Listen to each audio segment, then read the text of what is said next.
Yo, what is up guys? Snap here. Today we're going to be talking about all of the Atlas strats that we're going to be using for the 323 Affliction expansion. There's going to be a couple new things we try here, as well as a couple of returning favorites for our tree, Wandering Path. But anyways, let's just jump right into who's doing what tree and when and how are they progressing it. First tree we're going to look at is just a basic Atlas sustain tree. So this tree, you're going to see a lot of people that are going for early Exarch, early Eater, especially early Uber Elder. This is like just a basic bare bones tree. The idea is you just go to Wandering Path as quick as you can, as well as taking a bunch of connected map drop nodes, which are down here. You can get it up to 100% chance, and this basically makes it so you have pretty much guaranteed map sustain. There will always be a mob in your map that drops a connected map, and so your sustain is pretty much nearly guaranteed as long as you're clearing most of the map. Additionally, you're going to path to a bunch of June nodes here, and what you do is you bank up a bunch of June missions, and then you unspec Wandering Path. You can then spec the June notables, and then dump all of your June missions to try and get a bunch of safe houses quickly to get a lot of early XP so that you're pretty high level for your Uber Elder push. Once you've killed Uber Elder and you have all of your Watchstones, you can come over here to Destructive Play, pick up the boss spawn chance for the Guardian and Shaper maps, and then from there, you can pick up the increased chance to drop Conch maps. And you're basically just going to be boss rushing at this point. Also come down here and grab double progress for Exarch. Basically, you're just going to be boss rushing for Destructive Play, shitting out a ton of Guardian maps. It's super profitable early if you get there super early, doing the Guardian sets early, getting your Uber Elder done early. It's a super good thing to do. Highly recommend Destructive Play, especially if you're fast. That's kind of your basic progression for an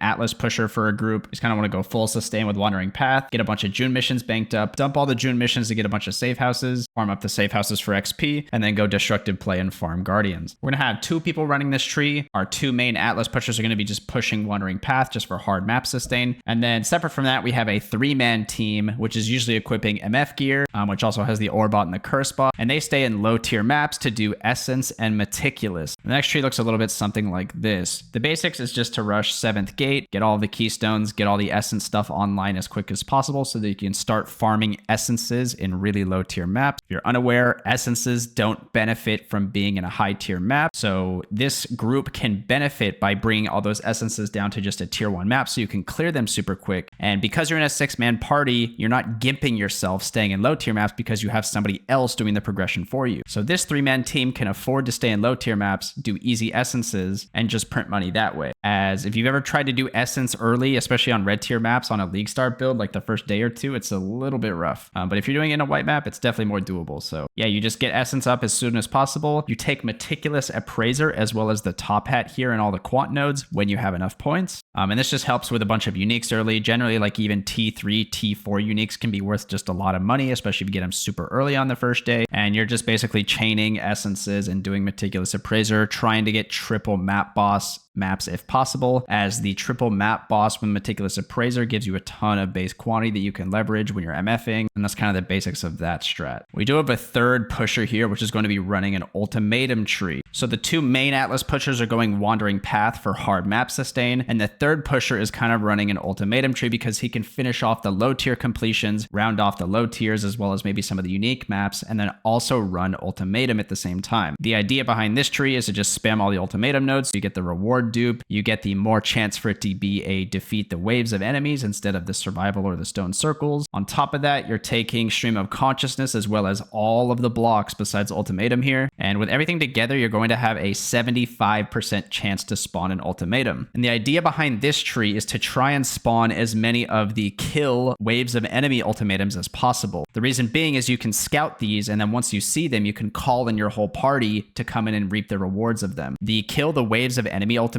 are like 3, maybe 4 times faster than all the other kinds of ultimatums. And so they're very much worth your time to try and bring as many people in if we think the rewards in Ultimatum are going to be super good. And so this character is just trying to do basic Atlas pushing, round off the low tiers, but then also trying to get as many ultimatums as possible with as much high chance on the tree as possible. And then when he finds a defeat the waves of enemy ultimatum, he can call everybody in. And then we can all do the 10 rounds of Ultimatum. Now, if our builds are strong enough, we're going to click the Keystone, but we think this is probably going to be a little too much, especially early on before we get some aura gear and that kind of stuff. But if we're feeling strong, we're feeling like we're handling the ultimatums and they maybe tuned it down a little bit, where we're probably going to kick the Keystone until we're dying and then, unclick it if it's too hard. So the current 6-man party split is 2 main Atlas pushers, and then a 3-man farming party that's doing Essence and Meticulous. And then we have a third pusher, main Atlas pusher, which is doing ultimatum spamming. And then when he finds a good ultimatum, we're all going to pour it in and do 10 waves of the kill the waves of enemies because they're so fast, so lucrative when you find them. And that's kind of the split we're going for here.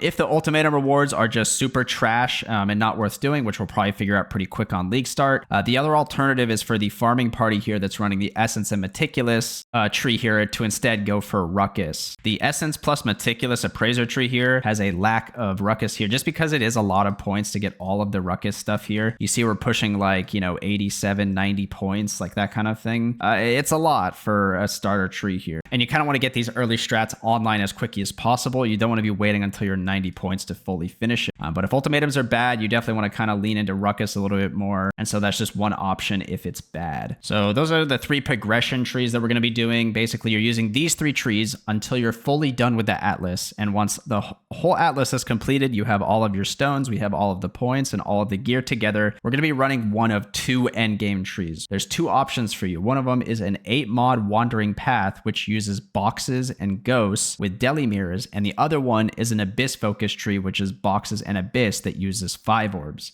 Before, ghosts were just the #1 mechanic and abysses really couldn't compete. There is a slight nerf to ghosts this patch, but we still believe ghosting to probably still be the best mechanic in the game, even after the nerfs. One advantage here to mention is that the new league mechanic you can do while ghosting. So you can do a 5-1 split where you have one person do ghosting and a 5-man team do the league mechanic. And hopefully you guys should finish around the same time so there's no more downtime at the start of the map, which was previously a big thing for ghosting. So this endgame tree has all of the ghosting stuff that we had last league, except for we tried to jam in as much ultimatum stuff as possible. The ultimatum stuff might just be garbage, but if it's not, this is kind of what we're thinking. You can just jam in a bunch of the ultimatum chants and then just go for the 13 waves here. It just causes your point requirement to go up a little bit here. You still have all the same expedition chances before with all the big bomba nodes and all the spawn chant, but you're just trading out some abyss spawn chants for some ultimatum spawn chants, and this should be pretty identical to the meta tree that was run last league for deli mirror ghosting maps. The last tree we need to quickly talk about would be box plus abysses for 5 orbs. Now this tree is obviously dropping most of the ultimatum stuff as well as all of the ghosting stuff in favor for the huge abyss wheel up here, the abyss nodes over here, the abyss nodes over here. You still have the expedition stuff, and the main question is when would you use one tree over the other? So the 2 strats are differentiated by whether or not you're using 8-mod corrupted maps or 5 orbs for the maps. Generally, if you're doing 8-mod wandering path, your sextants are going to be in rage, corrupted boxes, deli mirror, and beyond. And then your scarabs are obviously going to be torment, relic, div, ambush, and you're crafting ambush on the map device. And then for the other strat, which is for 5 orbs, you're doing 5 orb maps, and it's box,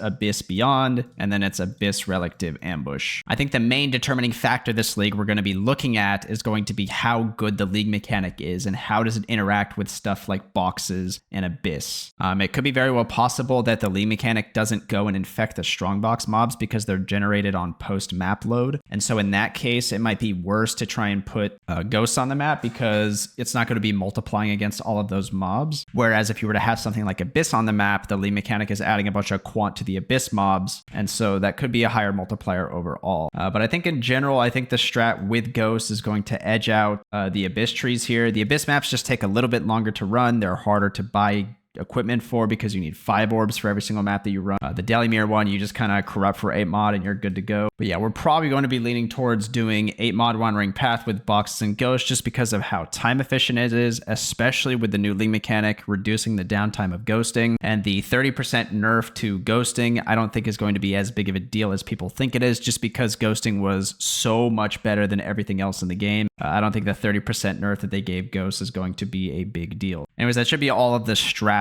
that we are going to be doing for our 6-man Atlas push here. And I think I have a few pieces of advice for people that are running groups in smaller group sizes. First of all, if you're in a smaller group of like 4 or less players, you probably don't want to be doing something like Essence plus Meticulous. The smallest group you could probably pull this off would be like a group of 4 where you have 2 Atlas pushers and a duo that's running low tier maps. Having 2 Atlas pushers speeds up your progress tremendously because you can share map completions. It gets your Atlas done literally almost twice as fast, and so having 2 pushers is almost nearly mandatory. And then obviously to leverage any amount of MF early, it's super hard to do it without an Aura bot, and so you're not going to be able to leverage Meticulous Appraiser without putting on super early MF gear. And so I would only relegate this specific strategy to large parties only. One thing groups of all sizes can do is to have an ultimatum focused tree, and then to call everybody in as soon as you get a kill the waves of enemies ultimatum encounter. Those encounters go so fast, so quick, they give you so many rewards. And so if you're specking ultimatum on the tree and you guys are in a party, you should definitely try and call people in if it's convenient. As for the endgame trees here, this is going to be the best possible tree you can be using for basically any MF group size that's 3 and up. If a Kohler exists in the party, you're going to be choosing between one of these 2 trees, which is primarily focused on boxes and ghosts, and then Abyss plus boxes. Those are kind of the